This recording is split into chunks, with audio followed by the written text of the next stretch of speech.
when you are in the divine center of God's will, then nothing happens in your life by accident. जदि आमानक जीवन रे आमाने प्रभुंकर योजनार केंद्र बिंदु अच्छु, जदि आमानकर जीवन रे आमे प्रभुंकर इच्छा को खोजुचु, प्रार्थना करूचु, अपेक्षा करिचु, तेबे आमानक जीवन जहाँ भी किसी घटना गुड़ी को घटता है ता दुर्घटना घटे न थाए. It's a plan of God. Hallelujah.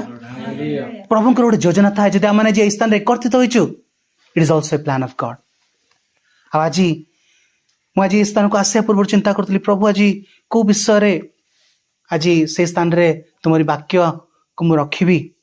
आ गोटे वाक्य मोर हृदय आसला, ईश्वरंकर रब. हालेलुया. ईश्वरंकर रब आमान को सुनिबा. लिखा जाए सही प्रोवर्ब्स तार 20:27 रे, प्रोवर्ब्स हितोपदेश तार 20:27